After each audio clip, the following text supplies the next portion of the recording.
It's a pleasure to have you all. Thank you if you're tuning in at home or if you're tuning in on stage. It's an absolute pleasure to have you here. My name's Atlas, and today I'm going to be taking you through unleashing your Minecraft nostalgia. Today I'm going to be showing you how you can bring your Minecraft worlds and bring them through to VRChat. Now, we've got a ton to cover today, so I'm going to brisk right through it. Now, just a quick little bit about me before we get into this, and, who's this guy on stage and why you should be listening to him? Well, I did game design for a few years. I did it for my degree, so I have a little bit of familiarity with what I'm doing.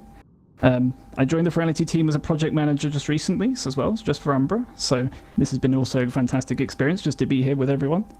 This is actually my first presentation in front of a live audience, so if this is a little bit sketchy at times, do bear with me, a little bit nervous, but we'll do as best as I can. Other than that, thank you very much for coming. Now, what the main things we're going to be covering today are taking your Minecraft Java Edition world and putting it into a 3D model. We're then going to be taking that 3D model and setting it up in Unity.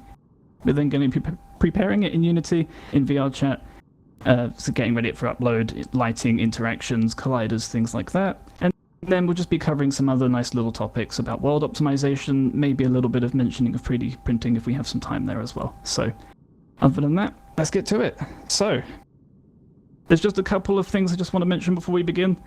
Minecraft is a paid game, so I don't want people taking worlds they don't necessarily own and putting them through. This is a form of, technically repurposing what you might own, so do make sure you own a copy of Minecraft before doing this, just to make sure we're not distributing assets that we don't necessarily have the rights to use for. Remember, this is all for personal use, so also keep it in mind there. This is not to be monetized or used in any of your other games or anything like that. Otherwise, let's go ahead. So, the main software we're going to need is a fantastic piece of equipment called Minecraft, the thing we're actually doing today. Other than that, the Unity game engine as well, of course. That's what we use for VRChat, so the current version for that is 2022.3.22, just recently updated that. And then the key tool, the one that really makes this all happen, is a fantastic tool called Mineways. I'll go into a little bit more information about that later. Other than that, just a basic understanding of Unity and Minecraft goes a really, really long way. So if you have some experience with that already, this panel should be pretty nice for you. And other than that, of course, a PC computer really helps a ton as well. So make sure you have one of those, of course, otherwise I'm sure you wouldn't be looking at me right now. Other than that then, let's go through what Mineways is. So, Mineways is a free open source program that allows users to export their Minecraft worlds into all sorts of different 3D formats, including object files, VRML files, STL files for 3D printing. And this allows you to take your creations and use them in 3D applications for rendering, 3D printing, and game development. Now, you can export in all sorts of different ways for your needs. You can choose what locations you want to export in your world. You don't have to export the entire thing. That could be huge. Minecraft worlds can be up to 300 million blocks long sometimes. That's a lot of work that we won't be doing today. So do keep that in mind. Other than that, it's really easy to use, there's fantastic documentation, and if you're a first-timer, no need to be worried, you don't have to be familiar with this software. Now, you can find Mineways for free online. I'll provide a link for this in the Discord as well for those of you tuning in, but you can find it on realtimerendering.com. It's a fantastic URL, by the way, and you can go to the download page and choose if you want to do it for Windows or Mac. So, it'll all be there for you. Mac, we won't be covering that today, we'll be doing everything on PC, since of course it's the majority, but it is there for an option as well. I'm sure it's pretty similar. Now, to export your world in Mineways, there's a few things we're going to have to do first. Now, firstly, let's find where that Mineways Minecraft world is. To begin, we need to find where that world is in our Minecraft directory. Now, this is pretty easy. There's a couple of ways you can do this. If you already have it saved on your desktop somewhere or in a location you're familiar with, go find it. That's where you need it, basically. Other than that, the shortcut is to just go into your computer. You can use the Windows and R key to shortcut to this, and find your app data folder. This is where Minecraft saves all of its information, so in there there'll be a folder called saves, which is actually what your worlds are. Have a look in there, and then they'll be named after the name of your worlds. So that's where you'll be looking. Now, installing Mineways is pretty easy. You just download the zip executable, and inside of there there'll be an exe or a batch file that you can just run, and the program will load right up. So you'll need some sort of compressed zip sort of extractor, so you can use 7-zip or WinRAR. So, WinRAR fans rise up at home. I know everyone will hate me for saying that, but I'm standing on that hill. Now, once you have that, you just extract it in a place. I recommend extracting it to your desktop. Just keep it somewhere safe. Once we're done with the world, you might not need this tool again, but it's always helpful to have on hand in case we need to re-export later for any mistakes we might make. On top of the window that opens up when we run that exe, we'll get this lovely little user interface that we can see things. Now, you won't see anything at first. We haven't told it where your world is, so go to the top corner of the window, click the Open World tab, and then you can find your world in there. Now, I would make sure you make a copy of your world before working on this, just in case you break anything. So when you find that world file, just Control paste it in place, save the old one as a backup or original or something like that. And that way if you break anything, you can always run back. No harm done. We don't want to be breaking your memories now, that's very, very important. Now,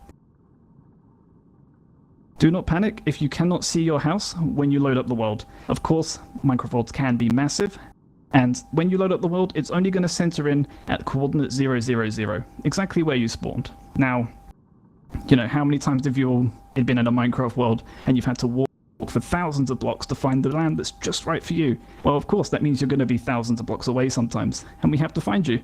So, there is an easy way to find this, and it's just using the coordinates.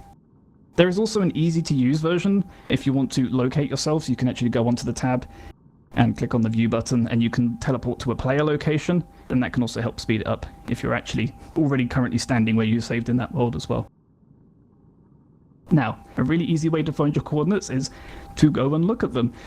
You know, load up Minecraft, go and stand where your home is, where you want, or at least where you want to export, and if you press the F3 key, you'll actually get a debug menu, which shows you tons of information. Do not worry, you do not need all of it. There's just this one line here, which is the XYZ line, as I've got highlighted on the slides, and that's the coordinates you'll want.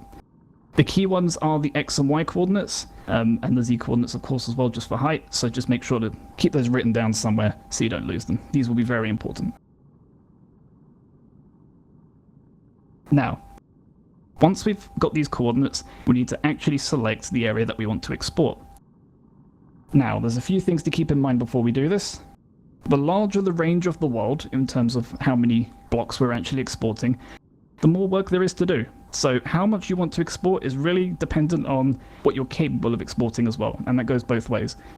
What you're capable of exporting is how much you can, essentially, minus some performance concerns to be worried about there, which also very much plays into the world size. Make sure to select depth very carefully. Now, Minecraft worlds are not just 2 dimensions, there's also some depth to it, and they can go pretty damn deep. They've done an update, we've got the Deep Dark now, so there's a good 200-300 blocks worth of depth that we could have to be worrying about there. So do be cautious, make sure not to export too much if you don't need it, only export what you need to. A really good way to measure this is to go into your world, find the lowest point where you think you might be exporting, use the F3 menu to find your coordinates, and write down the Y coordinate, which is your height coordinate there. Just make sure to add 1 or 2 though, just so you can make sure you're including the floor blocks you're standing on as well. Now, you can click and drag on the map just using your mouse, just to pan around on the UI. This way you can move yourself around to go and eventually find those coordinates you were looking for originally. Now, if you remember your coordinates from written down earlier, you can just sit there and look at the UI at the bottom and actually scroll through to find where your coordinates are actually tracking, so you can drag up in the X positive or negative and vice versa. But another really important tip is actually that the chunks you see are only ones that have been loaded in your world.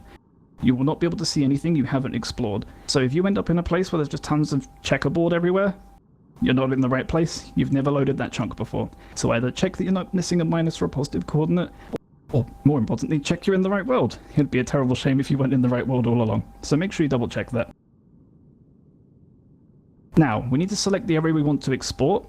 So for this, we're just going to hold the right click and we're just going to highlight a square, just like you're highlighting folders basically. Just select the area that you want to highlight and you should be able to see a rough block out of what your home looks like from a top-down view. A little bit like if you were using a Minecraft map.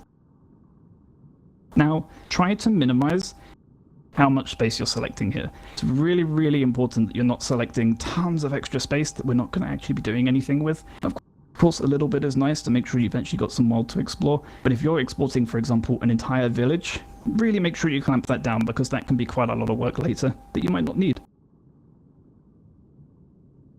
Now, we need to also select the height and the depth. We've done the X and Y, sorry, the X and Z, but we now need the Y for the height.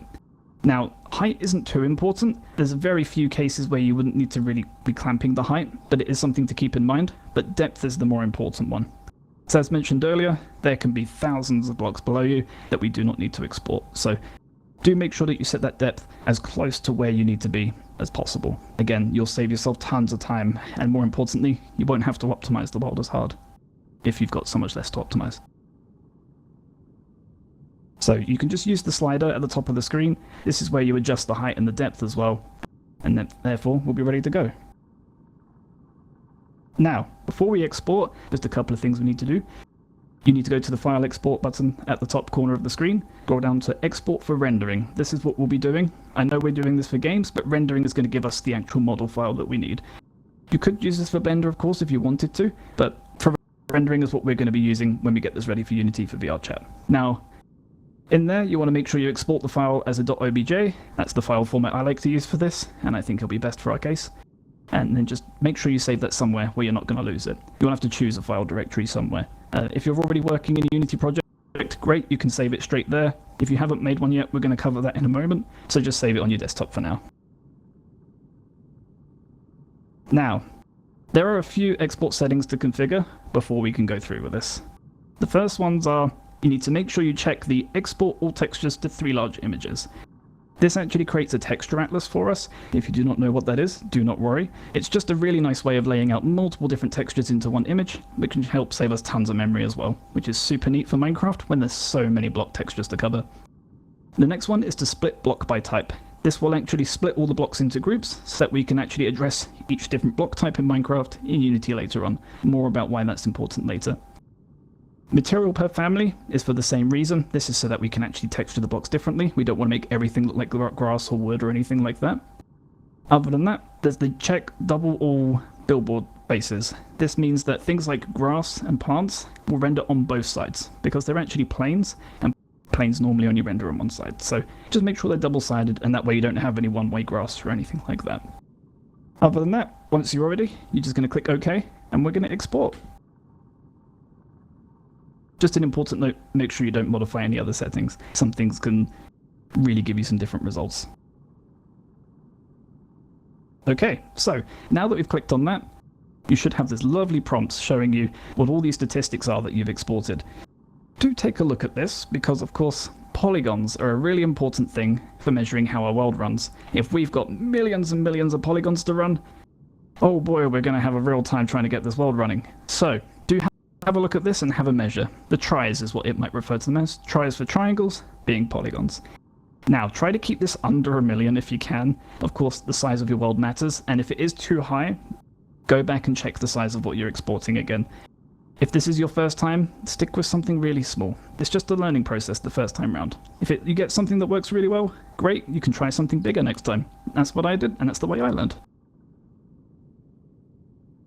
So, it's time to prepare for the Unity import. This is the fun part. I bet lots of you love Unity at home if you've had trouble working on your avatars before, but do not worry, I'll be here to run you through it. So, if you haven't already, make sure you've got the correct version of Unity installed. If you already work on your avatars, you should have the right version already. If you have the VRChat Creator Companion as well, then I'm sure you'll be familiar with what you're doing, but I'm going to cover it very briefly. You just need to go into there and click Create New Project. Select the World 2022 SDK option. That will give us the most up-to-date version of what we have now. And then just make sure you give it a name and a location to save it somewhere possible. Now, make sure you keep it somewhere that's going to be pretty fast. If you've got an old dying hard drive, Unity's not going to be happy if you do that. So if you've got a solid-state drive, nice fast hard drive, that'll be pretty nice for really saving you some time there. Trust me, you'll save yourself hours in the long run. Now, Unity will do its loading. It'll take some time. It's got a lot of things to process, so really important that you go and get a drink and take care of yourself, because once that's all done, it's time to get onto the real hard part. And I say hard part, it's not that scary, but it can be a little bit overwhelming, so try and follow me here. Now, it's time to import the model that we have created. Mindways has done all the work for us now. If you've got that running in the background still, you can close it. We're done for that for now. Good to have it on standby though, in case you're worried about breaking anything. You just want to create yourself a folder in the Unity directory. That way we can have somewhere to save all of our files. Organization is really important. You don't want to be wasting hours of your time finding things. But make sure you keep things split, separated, keep them all in the right place, and that way it'll be nice and easy for you to work on. I just create my folder and call it materials or worlds or objects or anything like that. Whatever works best for your memory, that's the right answer. Now, you want to import your world into the scene. A really easy way to do this is just to quite literally take the little preview in the file browser in Unity of the world and just drag and drop it into the viewport. That's all you really need to do. It should just appear in the screen. Now, when you drag it in this way, it won't always default to the center of the Unity world. The coordinates might be a little bit off. So if you hold for the default Unity layout in the top right corner, you'll have the transform component, which is the position of where the object is. Just make sure to put 0, 0, 0 for everything there, and that way we're all working in the nice center of the world. That'll make things easier later. Once you've done that, you just want to right-click on the inspector side of the screen, the hierarchy side of the screen, and make sure you right-click on that and unpack that prefab. That way when we make changes to it later, Unity won't try and get angry at us. Now, this step is optional, it is not required, but it can be very, very helpful, so I thought I'd put it in there. You want to set your world to be about 0.5 of a coordinate off, just because when we're referring to the coordinates, you can actually place blocks around yourself. If you want to actually go and add some things in later, it's really helpful to be able to go and put things lined up with everything. This way, if you set grid snapping to 1, and you have everything offset by 0.5, every single meter is in the center of where a block would be, meaning that when you just drag your gizmo around to move objects around, they'll snap to as if you were placing blocks in Minecraft, basically. It's super neat, it's super helpful, especially if you're adding in custom objects later. Now, here's my world. Not very textured right now, is it, right? So that's what we're going to do. The blocks are grouped by type, so all the grass blocks are one object, all the torches, all the wood, every wood type, they're all separated per object. So you know when you're working on a world, you can click on objects individually. The same goes for the block type as well. Now, this means that all the materials are linked for those as well, so we can set them all up in one go, and I've got a really nice easy way of making this a lot quicker. So don't worry, you're not going to be dragging on 200 objects today. We've saved you that. Now, another thing is entities are not exported with this tool. Entities are not blocks, so they don't get exported through the data. With this, some things will be missing. This includes things like animals, obviously, but this can also go down to things like conduits or even signs, the sign text. The signs themselves will export, but the text will be missing. But do not worry, I've got something for you about that later. Now, to create the materials, I'd recommend making a new folder. Again, I named my materials, but whatever works best for your memory is what's key here. You just want to right-click in that file browser, make yourself a folder, and make yourself right at home. This is where we're going to be putting all of our material stuff for the world, just to keep it in the right place. Now, we're going to right-click in an empty space in that file browser again, inside that new folder we just created, and we're going to name it opaque block. This is because we're going to make a block that cannot be seen through. I'll be a little bit more detailed about that later on, about why we're doing it this way. In that, you want to drag in the world RGBA texture file that was exported along with all of your model from earlier as well. You should have 3 texture images because we set the 3 image texture atlases from earlier, as mentioned in the export settings. Then you want to set the rendering mode to cutout in the drop-down in the inspector, and then you want to set the smoothness to 0, and if you want, you can also disable specular highlights and reflections because default Minecraft doesn't have that. Now, you could really drag every single material onto every single block, and that would take you a good amount of time, especially if you've got a big world. But a little shortcut is actually to go into the hierarchy, expand and drop down all the child objects inside your world object, highlight everything just inside, don't highlight the world object itself, not the parent. And then in there, if you go to the inspector, you'll actually see the mesh renderer component. You can just drop down the material slot in there, and there'll be a little box where you can drag something in. Drag that material in there, and bang! Every single object in your world has materials all in one go. Handy little tip, might be useful elsewhere as well. So yes, as I mentioned earlier, a quick note, signs will not export text. Sometimes signs can have some really important things on them.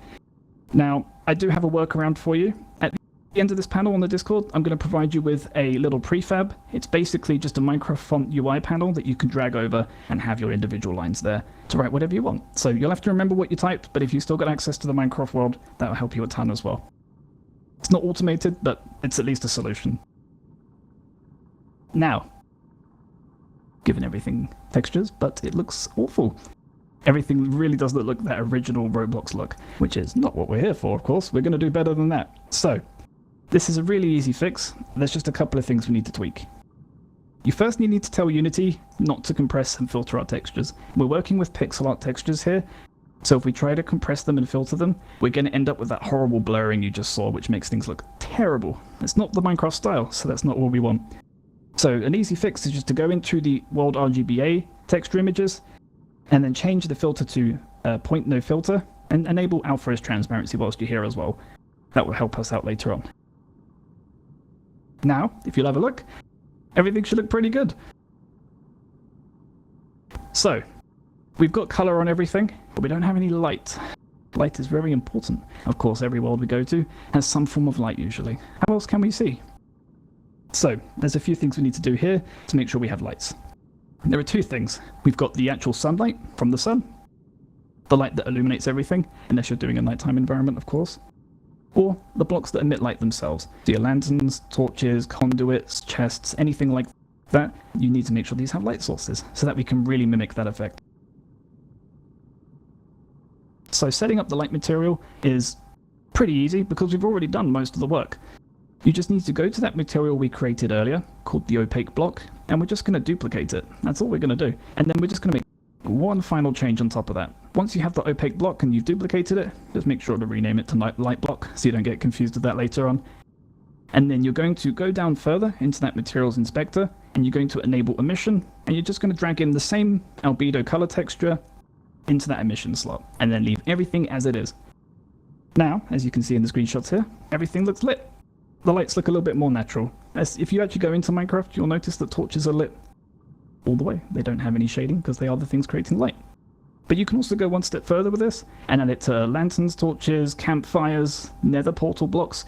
You can go further than default Minecraft if you really want to. Now, just because it has an emissive texture doesn't mean it's making any light. Placing lights takes a really long time, and this is why it's really important that you think about how many lights are in your world and why you think about the world size when exporting. This world here has 120 light sources, and yes, I did have to place every single one of these manually. It does take a long time, so we've got a lot of work ahead of us, but don't worry, we're still going to make it as easy as possible. I would position every single light just above or under the light source itself. This just avoids any sort of shadows that might have been casted from the objects themselves, and we do want them to still be able to cast shadows. You could turn that off as a workaround, but generally, just make sure you keep the light source outside of the object. I would then put these lights sparingly around the place to make sure that you actually light up the entire world. I wouldn't skip out on any lights that are in interior environments, because that's going to give us the best results. But if there are lights outside in sunlight, they don't actually need to be lit, because they'll be at max brightness anyway. Then you can just leave those ones. Other than that, the settings I use is all here on the screen. It's just range at 6.5. I've got a hex code here for the sort of warmish orange color, but of course you can use any color you like. Intensity to about 1.4, that's just my personal preference. And then hard shadows, because soft shadows don't look very good in Minecraft personally, in my opinion. Now, I would make sure you set these settings on your first place light. That way when we duplicate this light later on, you don't have to set this every single time. It'll save you tons of time. Now, quick notes. Minecraft, of course, has its own very unique shading style, and by unique, it's very basic. Unity is not designed to shade the way that Minecraft is. It's just a whole different ballgame. It's a much older game. Things have changed since then.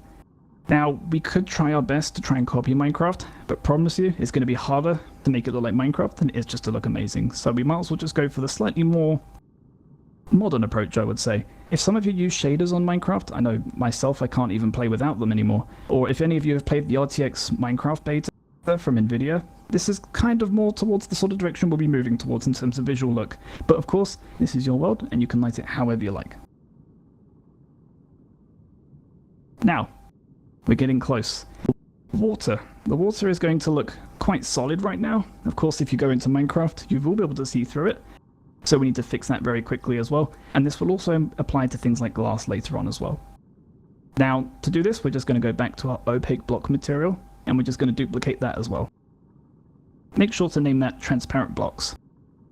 Now, once you've got that new material, click on that one, go to the inspector, and just make sure you set the rendering mode to that one to fade. This way we'll get that transparency that we need. And then go into the color albedo slot, the big colored bar.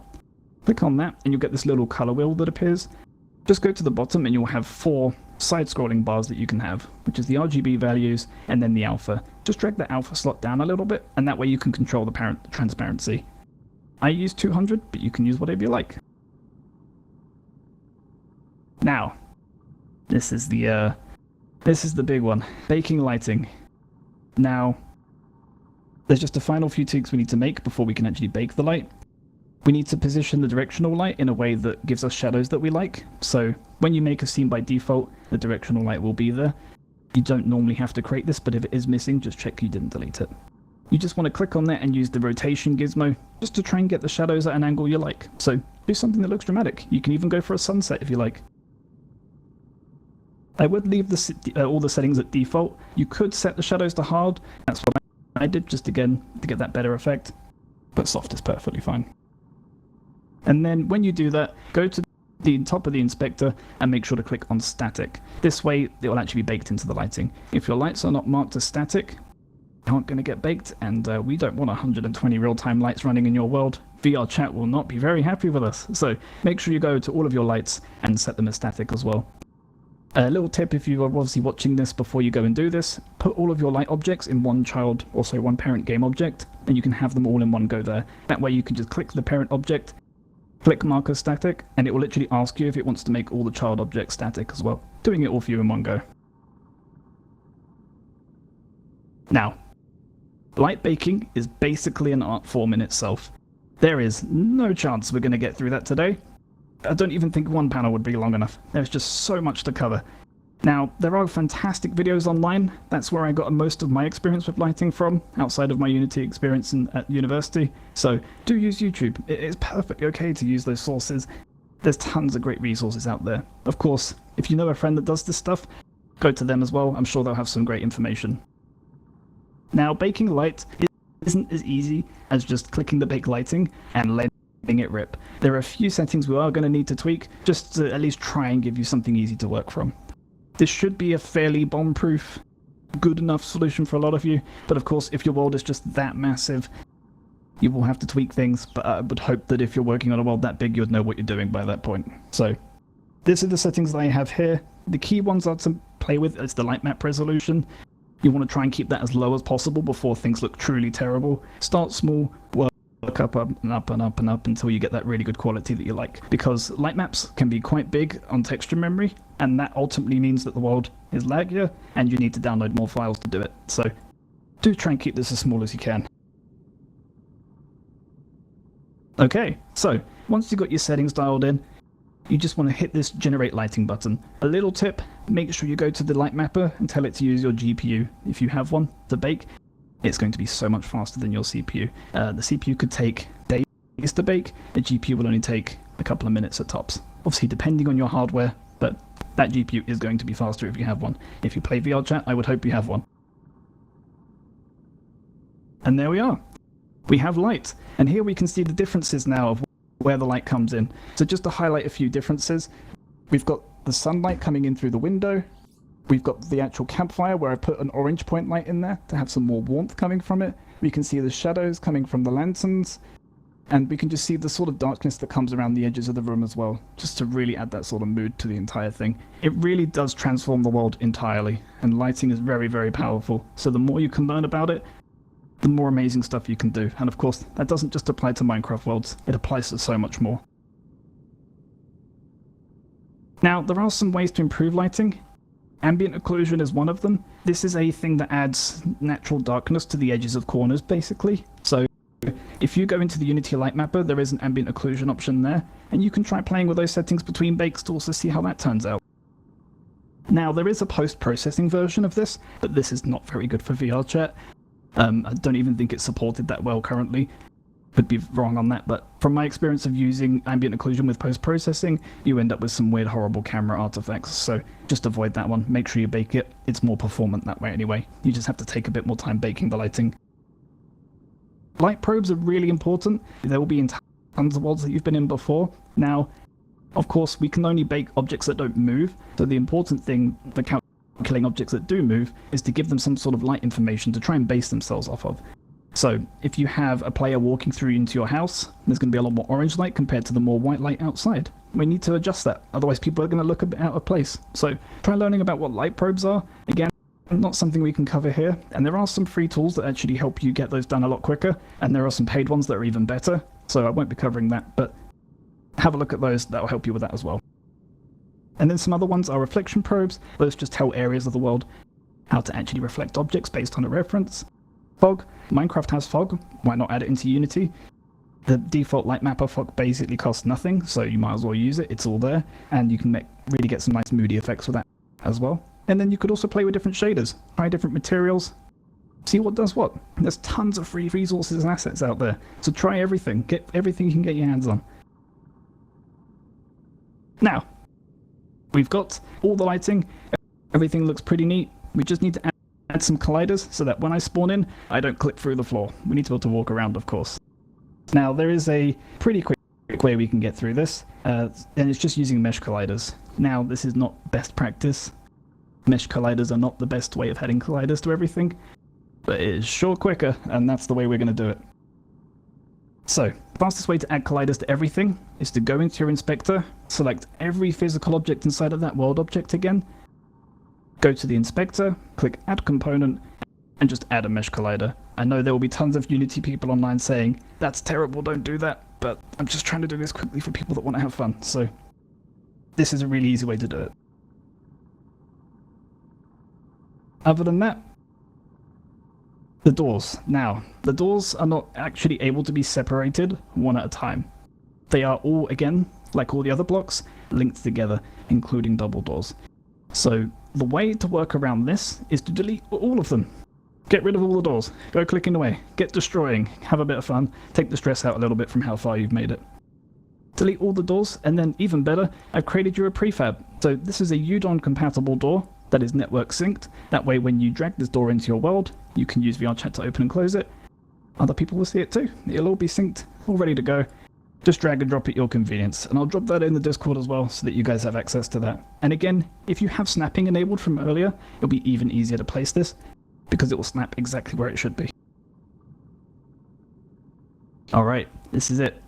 All of your efforts have led us to this moment. It is time to upload to VRChat when it lets you. Now, with this, you just got to log into your VRChat account.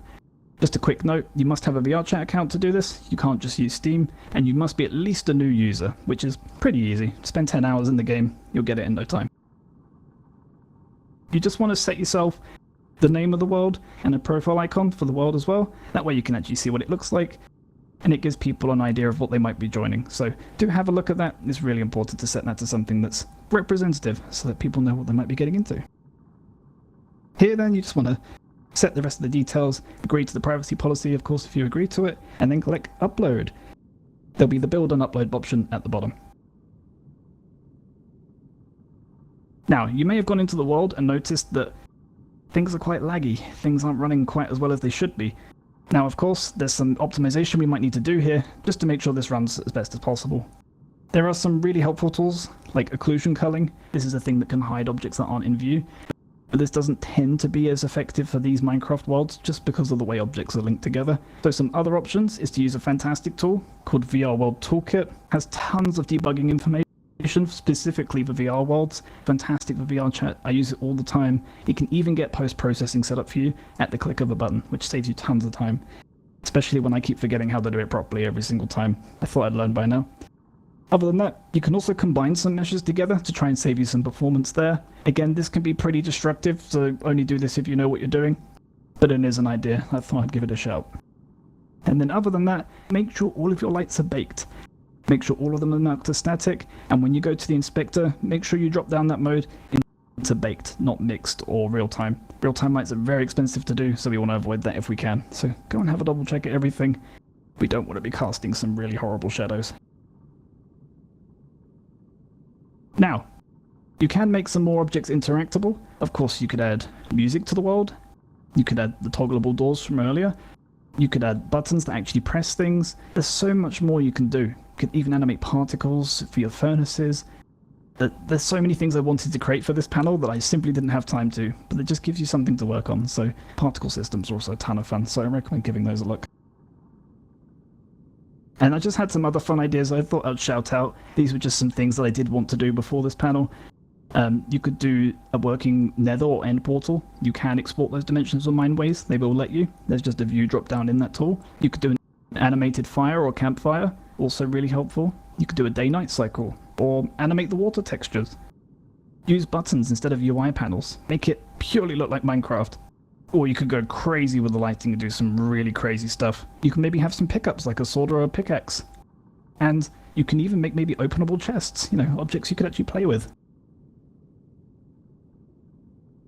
Now, using texture packs is possible, so I'll quickly cover it. There are some default included ones on Mindways that will actually do it for you out of the box, but there's also some guides on how to use your own as well.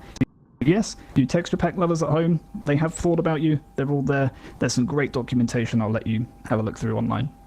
You can even go to higher resolution texture packs, like those full HD texture packs that just look crazy, so they're also available for you. And then as mentioned earlier, post-processing is there. You can help just tune the lighting of the world and the actual visual effect a little bit more, so have a look into that. Great tutorials about that online as well. And then just play with Unity's Light Mapper to really try and get the best fidelity that you can.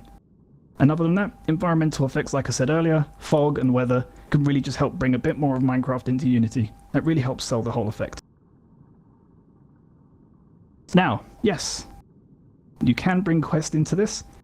Of course, Quest can be a little bit of work, but actually Minecraft worlds are pretty lenient as long as you keep them to the right sizes. The texture memory is pretty low, the world download size is pretty low, so it's just the polygon count you've really got to worry about a lot of the time. So again, as long as your world's small enough, it's pretty easy to copy most of this over. Make sure to keep your objects marked as static though, make sure everything's optimized, and again, tons of tutorials online about optimizing for Quest as well. That's a whole different ballgame, so I'm not going to be able to cover that today. Just a couple of shout-outs to some other really helpful tools. Bakery is a much faster Unity light mapper, and it's generally just going to produce better results for you. It is a paid tool, so do keep an eye on it, but it is fantastic. So if you're getting into world building, have a look at Bakery. That's really the place to be. Other than that, there's also the Magic Light Probes tool. This is one of the paid tools that does light probes for you automatically. Again, have a research online about light probes. They're fantastic. But other than that, there's millions of videos online, and there's great documentation. So that's also there to help you out if you get stuck. And other than that, wow, I'm out of breath. There's so much to be covered. I couldn't cover it all today, but thank you so much for coming. Thank you to everyone in the audience that came to watch today.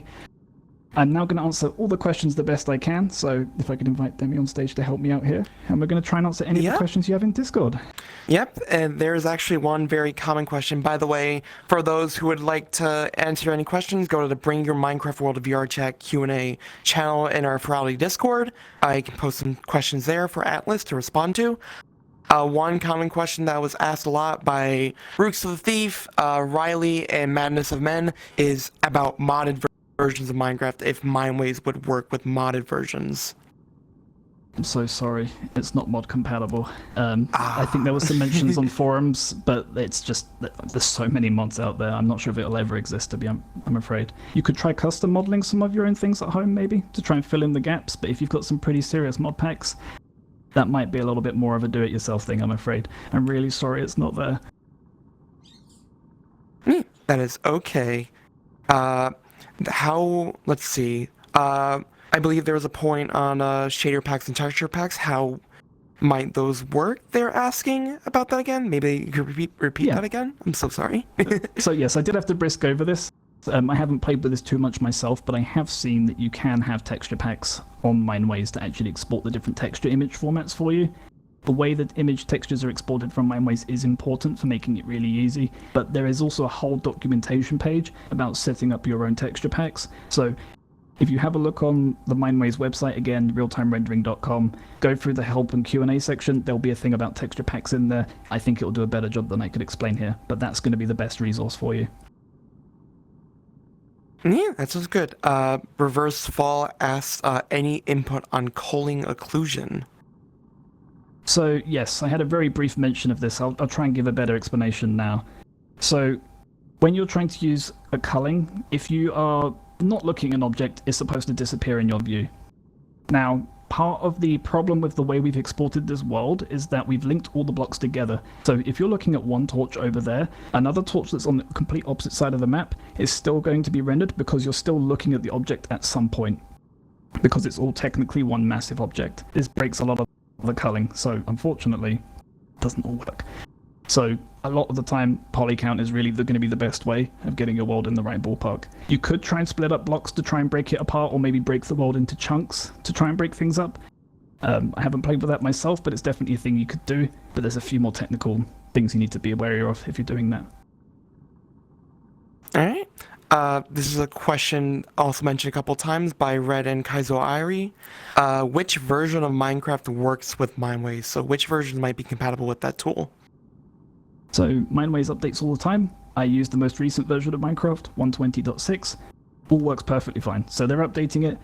I'm pretty sure you can use whatever you like. Obviously, if a new update comes out, I think 1.21 is coming out just around the corner soon. You might have to wait a few days, but generally, you can still use old versions. It's just the blocks that aren't there won't be exported. So as long as you're not using tons of new blocks all of a sudden, you'll still get away with most things anyway. Hope that helps.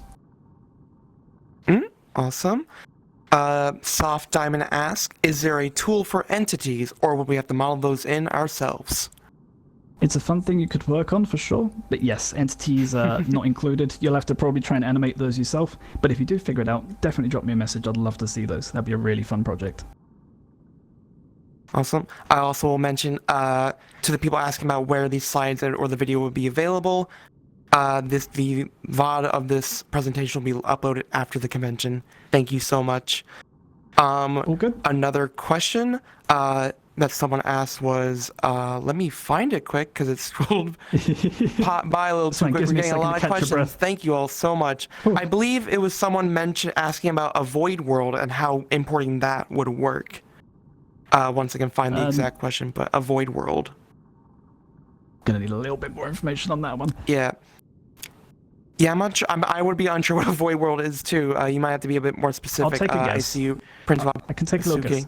Is a void world just a world without like a floor, so something like the end where there's no ground around it, or is void like a mod or something that I'm not familiar with? Apologies if that's not clear, but if that question pops back up, we can loop back around to it. Let's assume for the purpose of the question, let's have it for like worlds like the Nether and the End.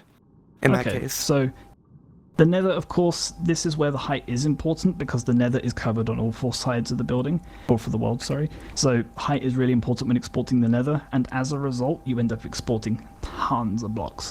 So the Nether is really, really bad if you're going to include it in a Nether portal, unless you keep it really short and sweet. So if you're going to go for another world, just export it as is, or you might be able to work out some tricks to try and optimize it there. The end is really easy. It's just a load of floating islands. You'll have to get yourself a skybox to mimic the effect a bit more. You might be able to, make something up from the actual Minecraft files, which you can still access pretty easily. But I haven't got anything for you there. So try making skyboxes. They're pretty easy. It's basically just 6 images to the side. That's how Minecraft does it. So have a look at skyboxes online, and it should hopefully get you that effect. Awesome. And Prince Wabasuke clarifies, I got a void world that has no ground. Will it work with no ground? So a world that has like a floating airship and nothing else around it. Like, I remember someone mentioned about Skyblock as well. That might lead into this sort of question. Okay. So yeah, that's what I thought it was. Yeah, of course you can. You don't have to have a floor. And the very key thing there is just to make sure that you move the VRC world component. It's an object that gets created for you automatically, usually, when you use the SDK pre-set up project. Just basically, that's where the player will also spawn if you put it on the VRC world object. So just make sure you drag that actually on the skyblock, otherwise they'll be having the worst game of skyblock in their life. And again, this applies to other things as well. So just drag it on, add the colliders as usually are. Everything else is the same. Yeah. I'm going to also address another question that people were asking about the prefabs, where they might be posted. We're going to make sure that they are put into the Q&A channel. If they lose access to that channel, where else may you post it? That's a good question. I'm working on a website, but it's not done just yet. You're more than welcome to message me on Discord. I get tons of DMs a day, so it's no burden really. So if you're curious on having them, give me a message and I'll maybe stick up a better source at the time, or I'll probably comment a link on the VOD when that goes up for Furality as well. Maybe you'll be able to find it there. So if you're watching on the VOD, have a check in the comments or description and I'll see if I can get a link in there to a Google Drive for you. Yeah, sounds good. Willow Yanagi asks a good question. What about redstone? So, redstone will export in terms of its appearance, but nothing physical about redstone will work. I don't really want to be trying to get working computers exported in worlds into Minecraft. I mean, I'm barely holding my frame rate as it is, so I don't want to get any redstone contraptions running on. But you can export the physical look of them, so if you just want your redstone signals and your pistons around, they will be there, they just won't do anything, I'm afraid. Alright, awesome. I'm gonna try to find more question for you. Apologies for the moment. While I'm searching more questions, I would love to. I actually personally would love to ask like what your background with like Minecraft as a whole is, if that is okay to ask. For Minecraft, I'm going to monologue. I'm going to give everyone that really boring long story that goes on for 3 hours. Minecraft means a ton to me. I played it since the beta. I was there playing it very much like that traditional thing, sitting on your laptop at 3 a.m. with the crickets ringing outside the window. You know, it's boiling hot. You've got a fan on you, and I'm just sitting there just playing this game that I was addicted to. Came out on Xbox 360, all of my friends are playing it, and we did this amazing thing where every single year we would build a world, and I would call it World 2011, 2012, 2013. I still have all of those worlds on an Xbox 360 hard drive, getting ready to export them onto PC because I want to be able to put them in here. And it was amazing seeing how all those worlds got better after what is eventually now 15 years. It's crazy. God, I'm getting old. No worries. I grew up on Minecraft too, so I'm feeling the years as well. This question is from Melon, our camera operator. Is it possible to have lighting without baking, as I have an AMD graphics card and can't bake lighting? You're going to want to bake that lighting. If your AMD card can't bake it, it's definitely not going to run it in VRChat, I promise you that. So just try and bake it the best you can. You can bake on the CPU if you have no other option, but it's going to be very slow. Do have a look at Bakery though. Bakery again is a fantastic plugin and it will help you with the AMD cards. I think they have some mentions of the AMD cards on the Bakery documentation as well. So definitely have a look at it. I think it's like $40-50, but it's the best lighting tool you'll ever use. I mean, we used it here, so you can see how good it is. Yeah, awesome. Another question from Lembo Wolfox. Will paintings or banners export?